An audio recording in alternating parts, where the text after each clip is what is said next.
What is up, guys, and welcome back to Danny Reacts. We're having an amazing day today, and today we're going to be watching the most awkward celebrity interviews, and celebrities get interviewed all the time, but sometimes things get awkward, like in today's video, so let's go check it out. Give this video a big, huge thumbs up, and thank you for 21,000 subscribers. I appreciate every single one of you guys. Let's watch the most awkward celebrity interviews. Let's go. I hate these box things, man. I'm not a big fan of the boxes. The sounds of silence of fame. Can I finish this? Welcome to WatchMojo.com, and today we're counting down our picks for the top 10 Mojo. awkward celebrity interviews. It always feels very awkward for me to be in front of an audience. For this list, we're focusing solely on the beautifully strange Yeah, celebs are celebrity still like interviews that human were caught beings. on tape and became viral Kanye. sensations. While there have been plenty of bizarre celeb bet there's gonna be antics a lot over of the Kanye years, West in here, we man. found those that caused He's lengthy an moments awkward of person, silence and made us but he's laugh. also a The legend. maniacal laughter, I don't know what the clip is. Don't know what the clip is? It's you and a scene with you and Gwyneth Paltrow? All right, you're doing fine. Thanks. Number 10, Farrah Fawcett spaces out Hey, on she's a Letterman. legend. What Rest I in wanted to peace. do was paint, not put paint on my body, but No. use my body parts to paint with. In 1997, the Interesting. 50-year-old Charlie's Angels star posed for Oh, she's on Playboy, Playboy? and made her Nice. debut on The Late Show with David Letterman at the Ed Sullivan Go Theater. Farrah Fawcett. Fawcett opened with a few strong anecdotes about life in New York City. And there are places NYC, where the homie. wall, Right. I'm not cool. Wall. what is that, the thing? The thing. Anyway, Suddenly, Farrah and I are playing charades. But swiftly drifted away from reality as Dave seemingly watched the train wreck in slow motion. She giggled, described cryptic Central Park walls, and had problems describing her own birthday celebration. How did you celebrate your 50th birthday? so it hasn't happened. The audience cackled in amazement, and Farrah squirmed in confusion. But Fawcett Farrah always stuck to her Fawcett, guns man. that she was not on anything at the time of the interview. You be the judge. Now, Farrah, on the pay-per-view special, is it an hour long? It's 58 minutes. 58 minutes? Okay, that's another first. It's another first. Okay. Dude, she's just joking around, man. I don't think she's on drugs. Number 9, Courtney Love crashes Bruh, leave her Madonna alone. interview. That's Courtney, everybody's favorite. Come on up. Should we let her come up? Yeah. No, don't, please. Come on, Courtney. Dude, It she was a crashed moment Madonna's. that any music journalist Dude, celebrities dreams of. always have, like, a beef with each one-on-one other. with I don't Madonna. really understand why. However, MTV's Kurt Loder decided he needed more from the 1995 Video Music Awards post-show. It's also Oh. Hi, Courtney. After being pelted from below by what Dude, she literally crashed the interview, man. Like, turned out to be a makeup compact, does that? Loder brought Courtney Love up to join the party. The Material Girl instantly expressed her concern, Girl, bro. and things quickly got weird. Well, I'm gonna get into man. astrophysicist because this rock star thing is not working out. The whole singer rambled on about science and catfights, while Madonna put on a fake Dude, smile she's, like, as the drunk or, MTV like, on host was some, like, visibly serious filled stuff with right now. regret. well, what doesn't belong on camera, right? Okay, Madonna's running off. She's going to be going. Thank you very much. When it was all over, Love face-planted into both the stage and infamy. And he goes, Courtney Love, I've had your hole. Which actually happens to be true. Number 8, Yo, Paris this Hilton girl's, like, walks drunk out. as hell, man. Things started on a playful note with no Paris fewer Hilton than walks 3 out, interruptions man. from one or another of her She's a diva, 17 though, for house sure. pets. This rocky 2011 interview started off light with nosy cats interrupting the scene, but soon became prickly when Yo, that's a pony, man. Kim Kardashian entered the conversation. ABC's Dan Harris spoke with Paris Hilton about her Kim numerous Kardashian. stalkers and ditzy public persona. Is it true that when you're not on camera that your voice drops and you're much more serious? Definitely. I think it's a character that I developed for the simple life. But encountered a severe case of stink eye once he questioned the fleeting fame of the entrepreneurs. Hilton looked off camera for guidance, while Harris threw up a white flag with a knowing smile. You ever worry about your moment having passed?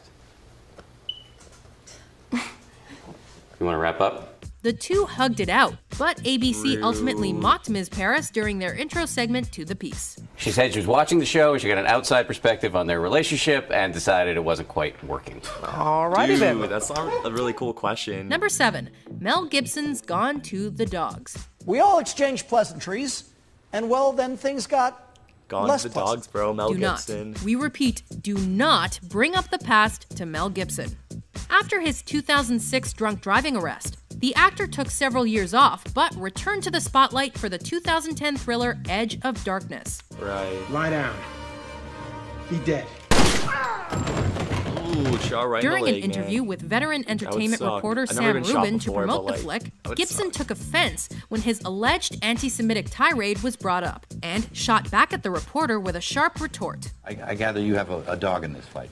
Some interpreted the comment to mean Gibson was accusing Rubin of a bias against him due to his own Jewish heritage. When I did understand, I didn't speak up and say that as both a Jew and as a human being, I was really offended by what he said in 2006. However, Rubin politely smiled but later expressed his anger, while Gibson moved on to more equally awkward interviews. Let's move on, dude. Come on. Edge of Darkness opens today. It's good to see you back in the saddle and doing what you do best. Thanks a lot for joining us, Mel. Take care. Bye-bye. Asshole. Number 6, Gian Gameshi versus Billy Bob Thornton.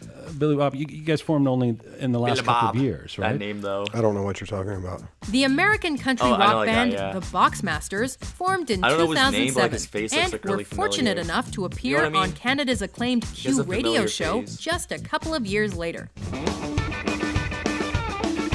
Kill him, man. Get that drum Unfortunately for solo. host Ain't Gian nobody stopping Gameshi, you. the group's most famous member, Billy Bob Thornton, took offense when his extensive background in film was mentioned. The Boxmasters' principal songwriter, singer, and drummer is a guy named Billy Bob Thornton, whose other job, some of the time, is Oscar-winning screenwriter, actor, and director.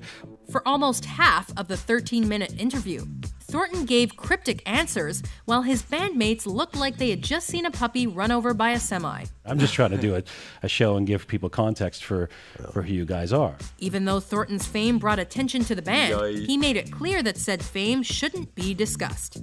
Classic Hollywood move. Given that you seem to be quite passionate about music, I was wondering about your... Would you say that to Tom Petty? Would I say that he's passionate about music? Yeah. Yeah. Really? Would you explain why it's not a hobby? Would I explain why it's not a hobby? Are you reacting to the fact that I said... Yeah, I am. Since you're instructed not to talk about shit like that, yeah, I am reacting to that, yeah. Number 5, The Dictator. That your job is a hobby. Like, he's a singer, he's a songwriter, and it's just like a hobby, you know what I mean? Like, this guy lives for music. I totally understand why he's upset. I get it. Dictator dumps ashes on Ryan Seacrest. What? Dirt dumps ashes on Ryan Seacrest.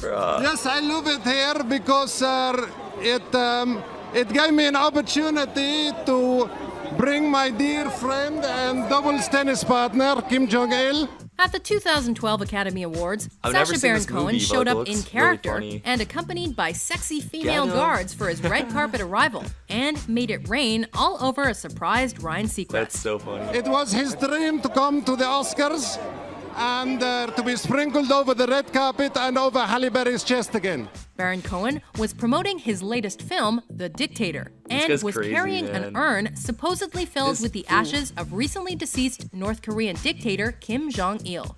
The interesting thing is it's actually made by South Korea. Always a professional, Mr. Seacrest handled the incident rather well, as Baron Cohen retreated with a few words of advice. Now, if somebody asks you what you're wearing, you will say Kim Jong-il. In the end, Seacrest looked like Scarface, but he gained the admiration of a giddy Juliana Rancic.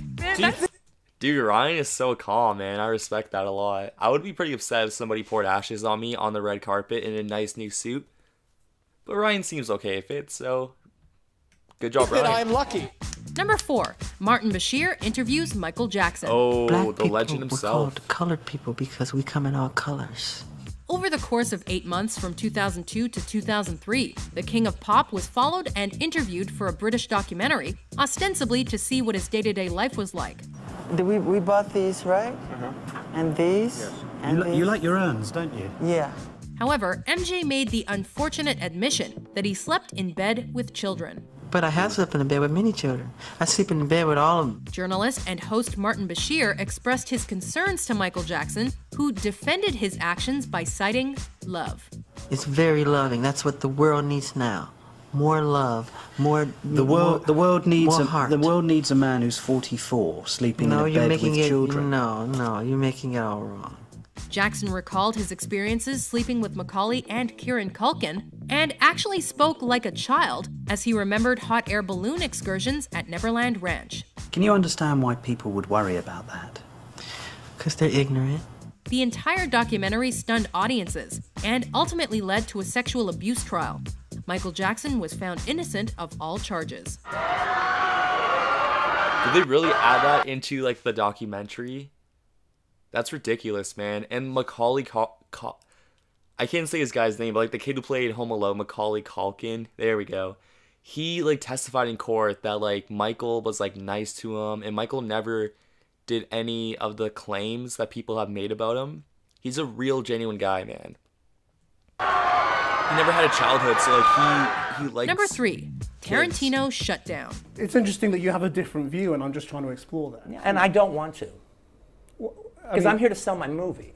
An acclaimed journalist who'd been in the biz for decades, Krishnan Guru Murthy of Britain's Channel 4, received a surprise one day when interviewing Quentin Tarantino. I'm going to tell you why I'm so sure. Do not ask me a question like that. I'm not biting.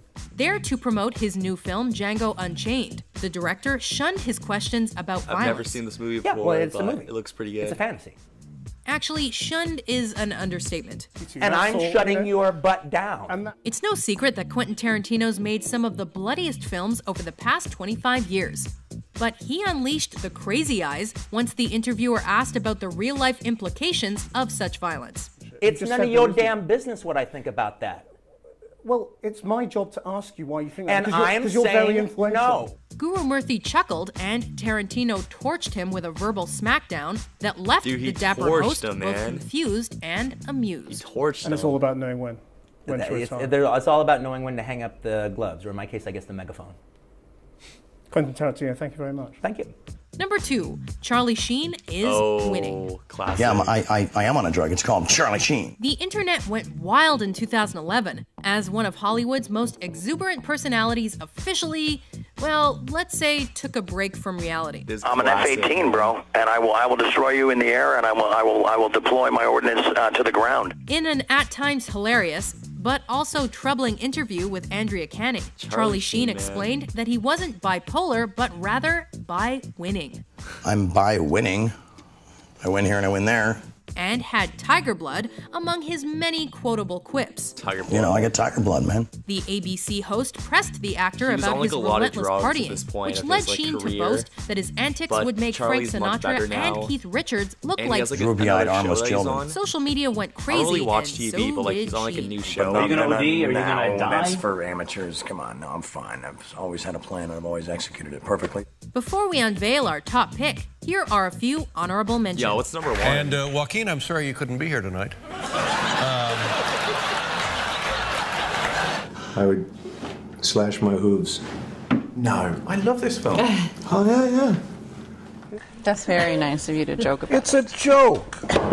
Where are you going? What are you doing? Rude. She's so done rude. with you. So when I compare myself to Steve Jobs or Walt Disney, Howard Hughes, David Stern, Michelangelo, Da Vinci, Jesus. You know I'm going to be really terse with these Star Trek questions that I've answered for 23 years. Number 1, Tom Cruise jumps the couch. Yeah, classic. We've never seen you behave this way before. I know. Some actors fake tears, and some actors fake excitement. It's what they do. So, was it a huge surprise when Tom Cruise went nuts on the Oprah Winfrey Show in 2005 and declared his love for Katie Holmes? I'm in love. Right around the same time Cruise had lost his longtime publicist and was also boasting about his knowledge of psychiatry. Psychiatry is a pseudoscience. The digital age was being revolutionized by outlets like TMZ and YouTube, Man, which Tom made Cruise, Cruise's though. couch jumping an He be jumping instant on all your viral couches. hit. You ever felt this way before? Perhaps he was simply promoting his next film, War of the Worlds, but his goofy appearance made him an instant punchline. Oh my God. It was awkward and undoubtedly awesome. I'm gonna. Are you I don't sleeping? care. Are you getting enough sleep? No, I'm not. No. Do you agree with our list? Perfect. Yeah. Damn, so those are the most awkward celebrity interviews, and they were pretty funny, not gonna lie. And like half of them were like from like the interviewers like asking like dumb questions and whatnot, and the other half were like celebrities like Charlie Sheen He was on drugs, but like I'm happy that he's okay now. And yeah, it's about like half-half. And celebrities are still people. They have like a lot going for them. They stress out, and they could like be angry sometimes. Like I'm angry sometimes. You're angry sometimes. We all get angry sometimes just because like they're celebrities. They're still normal people. But yeah, that's the video. If you guys like it, give it a big huge thumbs up. If you want to see the full length video, it's in the description. And yeah, hope you guys have an incredible day.